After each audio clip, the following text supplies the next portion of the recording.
Coming to you from the Deep South, this is the Blue Collar Leadership Podcast. High-impact leadership is not reserved for leaders, and it has nothing to do with your position, title, or rank. However, it does have everything to do with your character. It's time to climb to the next level and beyond, personally and professionally. Now, let's start making it happen with your host, Mack Story. Hello, and thanks for listening to the Blue Collar Leadership Podcast. So, hope you enjoyed last week's episode on Big Mo and building momentum. Maybe you went and grabbed yourself a copy of the 10 Values of High Impact Leaders, or at least went and read the excerpt. You also could listen to a audio sample of that book at topstoryleadership.com/audiobooks. Lots of free content out there for you guys. But today I'm going to do something that I've talked to you about in the past. I really can't remember if I ever did it. I meant to do it, and I probably have done it. 400 something episodes, you kind of forget what you might have done 4, 5, 6, 7 years ago. But anyway, what I'm going to do today is I'm going to cover some of the last batch of quotes that I've collected to add to my quote file. If you've been listening for a while, you know that's something I do. I encourage other people to do it. And what I'm talking about is actually when I read a book or watch a video or listen to an audio podcast, something like that, when I hear quotes, I got a Word document. I call it my file, and I capture these quotes. They go straight in there, and I've got thousands and thousands of them. I'm looking at it right now, my notes. I've got 564 Word document pages of quotes, almost 200,000 words. That's a lot of quotes, and I'm adding to it all the time. So I decided what I'm going to do today, since Rhea and I have been busy. I told you last time we had been in Mississippi, Kentucky, supposed to be in Orlando, and don't know. I'm recording this before we're heading to Orlando, so still don't know about that storm, hurricane that's coming through there. Milton, I think's the name of it. Not sure if that's going to knock us out of that, but anyway, this episode's coming out on the 18th, and as I'm recording this on the 25th of October, which will be next week as you're listening to this, if you listen to it when it first come out, Rhea and I are actually going to be down in Pensacola, Florida, and we're going to be speaking to the leadership team at Site and Utility. They're an asphalt paving and concrete contractor, and Alan Bell is the owner that I spoke to, and we're going to go down there and do a half-day workshop with about 20 or 25 of his top leaders, and we're excited to do that. And we always like going to Florida too, so that's a bonus. We get to go down there and meet some great new people and hang out in Florida for a few days. And on the 27th is mine and Rhea's actual wedding anniversary, so we'll be notching off 23 years together. So anyway, let's dive into these quotes. And these quotes that I'm going to share with you today, they're random quotes. They're just the last. I don't know how many I'm going to get to, maybe 10 or 15, somewhere in that range. I'm going to go for about 30 minutes. They're just like I add them to my file. There's no rhyme or reason. It's just happened to be the last quotes that I added, things that resonated with me when I read it or listened to it or heard it. And I thought, well, I'm just going to share with you some of these and let you see what I'm thinking about, what stood out to me. And also I'm going to read them to you. I'll give credit to the person who said it. And then I'm going to share, what I thought about it, why I captured it. So you can get some extra value out of that as well. And some of these quotes actually are from me, because a lot of times on LinkedIn or some type of social media, I'll be either writing something to go to post, or either I'll be answering someone's question. And after I answer it, I'm like, that's some good stuff right there. I need to put that in my file. Even though I wrote it, I want to capture it. I may use it in a book one day, or I may do something like this with it right here. I may put it in a newsletter. And by the way, if you don't follow me on LinkedIn, be sure to check out my LinkedIn profile. Give me a follow there. I may not be able to connect with you. I'm only allowed 30,000 first connections, which that's a LinkedIn rule.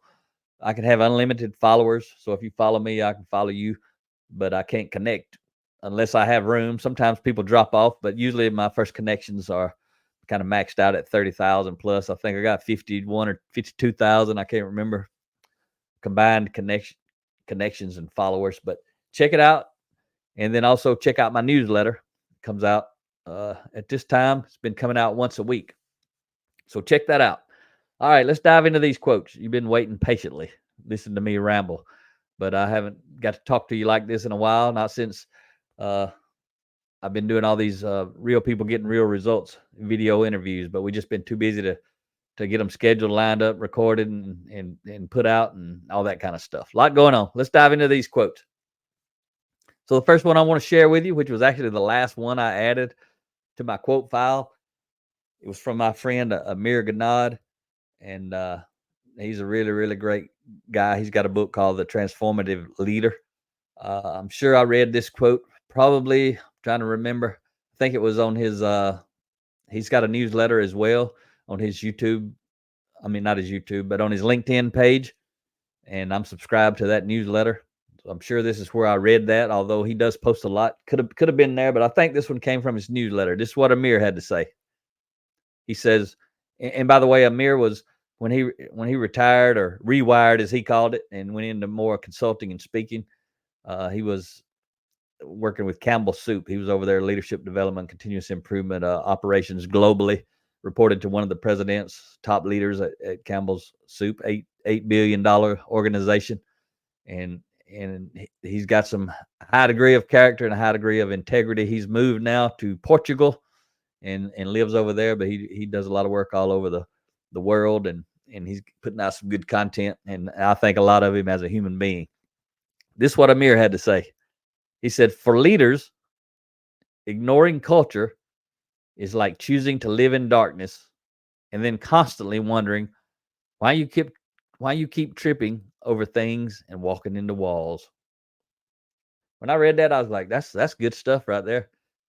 That's a good analogy. It's a good way to see it. Say it again. For leaders, ignoring culture is like choosing to live in darkness and then constantly wondering why you keep tripping over things and walking into walls. And the reason that stood out to me, somewhere I'll share it at some point when I'm writing about, might be a book I'm writing about on culture or an article. I'll do a search and I'll find this quote one day and I'll use it. But it's just a great analogy, because if you were walking around in the dark, literally, and tripping over things and walking into walls, what's the first thing that you would think you need to do? You need to put some light on the situation, right?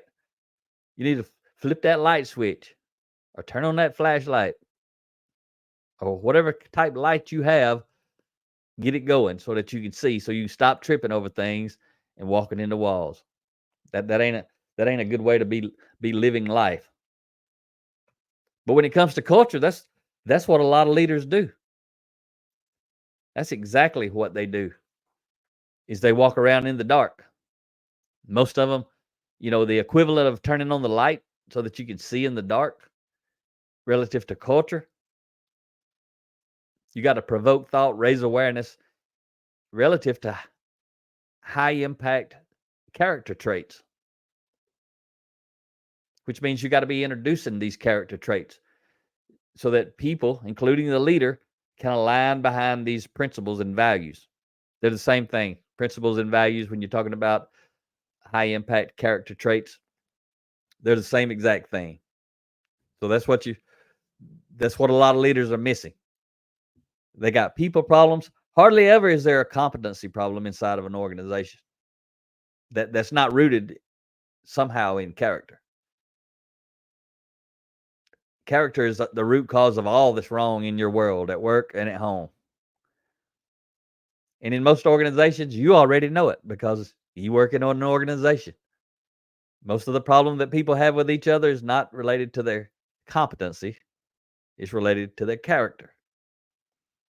And if they should have a competency they don't have, it's because they don't have the character to go get that competency, to sacrifice, to pay the price, whatever that means for them individually. So enough on that. That was just a great little quote I had added to my collection.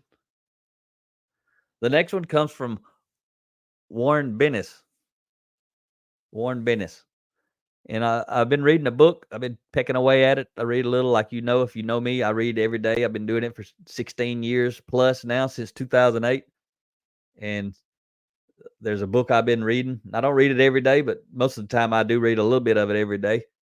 And it's called On Becoming a Leader. And when I first started reading that book, I got a lot of quotes. I got a lot of them. And I was dumping them quotes in my quote file like crazy. But I've been reading on it a while, and then I hit a dry spell. That's why I'm not reading on it so much now. I'm about 80% of the way through. I read it on my phone, electronic book, and it's an older book.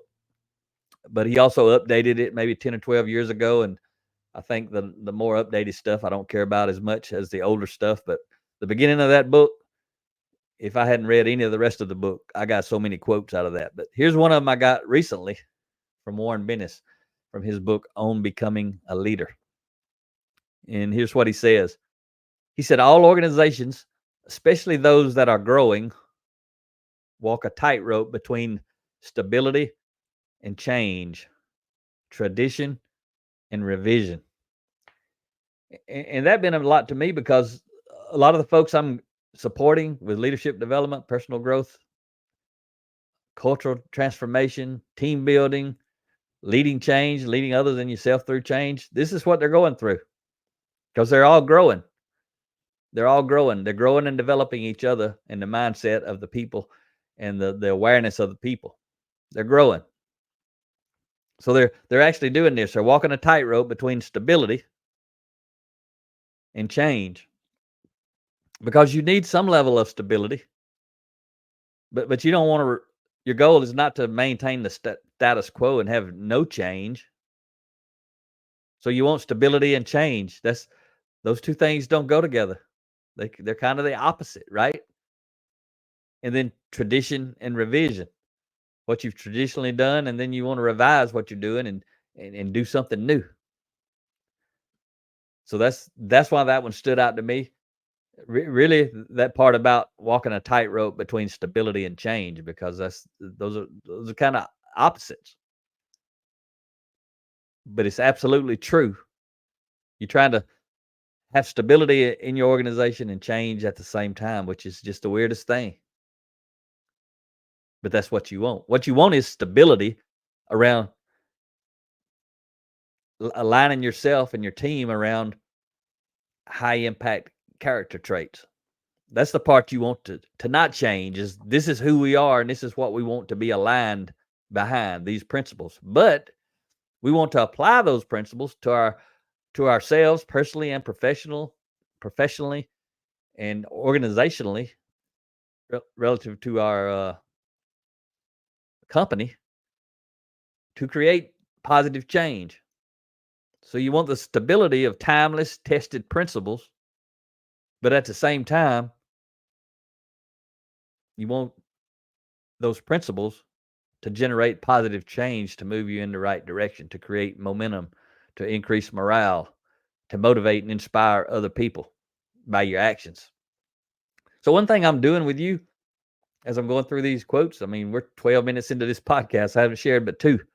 But when I read a quote, this kind of thoughts that I have. That's why I tell people. Some people don't know why you post quotes. What's the big deal about a quote? There ain't nothing a big deal about it if you don't think nothing about it. If you just read it and say, "Oh, that's cool," and you carry on like you never even read it. But I think about it. What I'm sharing with you, I think about it even much deeper than this. When I capture a quote, I think about it. I replay it. I reflect on it. I try to get a deeper meaning. I want it to provoke thought and raise my awareness, which is what a good quote does.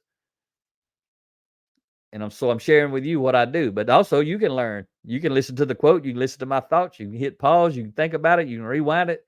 You can do the same thing.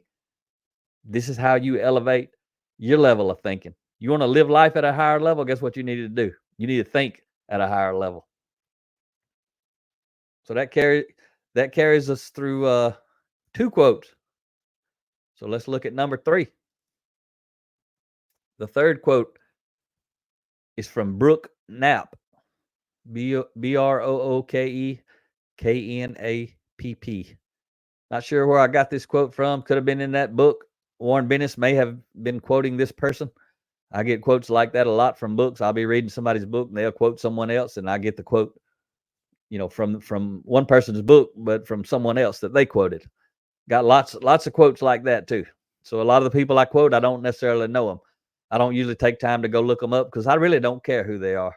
What I care about is the quote that I captured. You may hear me talk about people you don't like. I may not like them. You may not like them, and I don't even know who they are. And if I knew who they were, I may not like them either, but I still like their quote. I'm sharing the quote, the principles, and figuring out how does that apply in life. And I write books, and people make changes. They make changes. They make different choices. They do things I don't like. Maybe when I captured them, I like them. Maybe later in life, I don't like them, but I still like their quote. I'm keeping it. It's gold to me. So you should be that same way. You figure out what you value in life, what you like, and then you try to collect as much knowledge and data around what you're passionate about. And then you take all of that and you become something unique. Not trying to become any of these people. I'm trying to become the best version of myself, and I'll learn from anybody who's got something good to say, and I get to decide what's good and what's not, just like you do. All right. Because I may share something with you and you don't like it. If you don't like it, guess what? That's dirt. Dump it. Dump the dirt. Mine the gold. If it's gold, put it in your pocket. Or in my case, like I'm talking to you now, put it in your quote file. So here's what Brooke had to say. There are two kinds of people. Those who are paralyzed by fear and those who are afraid, but go ahead anyway. Life isn't about limitation. It's about options. And I really like that last part. Life isn't about imitation or limitation. It's about options. Anyone who knows me and talks to me very much, you know what I value. I value freedom and options. Highly. I like being able to do whatever I want to do, whenever I want to do it. And what I most want to do is grow and develop people. That's why I do this podcast. Because when I'm doing the podcast, that means I ain't somewhere in a room speaking to somebody. So I got time on my hands to do some other stuff. This is one of the things that I do. Let me read that again, though. There are two kinds of people. Those who are paralyzed by fear and those who are afraid, but go ahead anyway. Life isn't about limitation. It's about options. There's a lot of people that won't, that they're afraid to go try to create their dream. Now another reason, some people are not afraid, but they don't have the option to go do that because they've made choices where they've run out of options. The good thing in life is you don't ever run out of choices. You come loaded with an unlimited supply. Now, there's still a problem with that because you can make choices that move your life in the wrong direction, but you can also hit reset at any moment and begin making choices that move yourself in the right direction. And I want to make choices that create freedom and options. But I tell you, a whole lot of people in life, they're just seeking security and stability. They want security. They want a steady job with steady pay, steady benefits. They don't like change. They don't want to have to change jobs. They're just looking for what I describe as security and stability. Although that company at any moment could fire them, that ain't very good security. But a lot of people mistakenly think that is security. It's a false security. When you're not in control, it's not security. Someone else is determining your security, not you. That's what I'm trying to get at here. So you want to create the life of freedom and options, because when you have freedom and options to do whatever you want, you have security and stability. Whatever level of security and stability you want, you have it. But when you have traditional security and stability, you don't always have freedom and options. That's why you see a lot of people who make enough money to pay their bills, but they're miserable because they don't have freedom and options. They may have too many bills, so they can't leave that job and go try to get another job because they can't even afford to be out of work for a week or two or a month or two while they're trying to switch jobs. They don't even have that liberty. That's not security.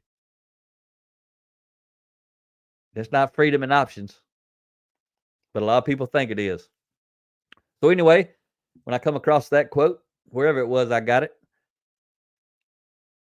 I thought about that last line in there. Life isn't about limitation, it's about options. And everything that I share with you, if you will do kind of what I'm doing with you now, think on these things, reflect on them. That ain't enough, though. That's enough to provoke thought, raise your awareness, but then you got to do something else. You got to take action. What does that mean? Relative to this quote, this quote, it means taking action and figuring out how do you create options. You may have to sacrifice for a while. You may even have to sacrifice options that you have now and live life for a while without some of the options you have now. You got to set them aside and say, I'm going to have to buckle down. I got to get myself in a better situation. How can I do it? And then guess what you do? You start pecking away at it and you make it happen. For instance, a lot of people who get into debt up to the eyeballs and they can't function in life. Well, to get out of that debt, most often, they got to pay a price. All kind of different prices that you could pay. But you got to pay a price to get out of that and get away from that and retool your life. And I've been there. And I wish I would have had more sense in the beginning so I could not ever get there. That's what we can try to help young people do, is not to get in debt up to the eyeballs. But most people, especially when they're young, they want to compete. They're competing with what everybody's looking at, how everybody sees, what they're wearing, what they're driving, where they live in, all that sort of stuff. I'm so glad I'm out of all that mess. I don't even care anymore. But I wish I wouldn't have cared a long time ago. Doesn't mean I couldn't have nice things, but if I wanted nice things, it's just because I want nice things. It ain't because what I'm worried about, somebody else is thinking about if I got nice things or not. That's the difference. I do like nice things, but I ain't worried about if I got them or not. It's just a bonus if I do have them. Some areas of my life, I got some nice things. Some areas I don't. But it doesn't matter to me. I'm good because what I want, freedom and options. Freedom and options. I'll give you an example. Unless I'm going to speak, and if I'm going to speak, I don't care what time of the day it is, what day of the week it is. I'm excited to do it. I want to do it. I don't care if I got to stay up late, I got to get up early. It doesn't even matter. If I got to miss something I wanted to do when I didn't have an appointment, but now I got an appointment, so I got to change my schedule, I'm happy to do it. But that's one of the freedoms I got. Unless I'm going to speak somewhere, I get up whenever I wake up. I don't set a clock. You hear a lot of people saying, oh, you got to get up at 4 o'clock and start your day. I'm telling you what, if I had to get up at 4 o'clock every day, I wouldn't get nothing done because I'm not a morning person. Waking up at 4 o'clock, I stay tired all day long. Unless I wake up at 4 o'clock on my own without a clock, then I'm good to go. But a lot of those folks who get up at 4 o'clock and say, oh, you got to get up at 4 o'clock to make something happen. Well, they go to bed at 8 o'clock. While they in the bed, I'm making something happen because I'm a night person. Sometimes I'm still at my computer 1 or 2 o'clock in the morning, writing or reading. But that's my time. So then I could easily, if I wanted to point the finger at somebody else, I say, man, you sleep. I'm killing it. I'm making it happen while you sleeping. You need to stay up late. But I never tell somebody they need to stay up late. What you need to do is create the life you want so that you can live it the way you want to live it.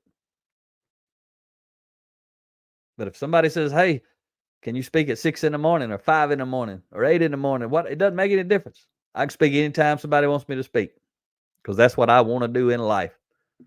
When I'm doing that, I'm doing it because I got the freedom to go do it.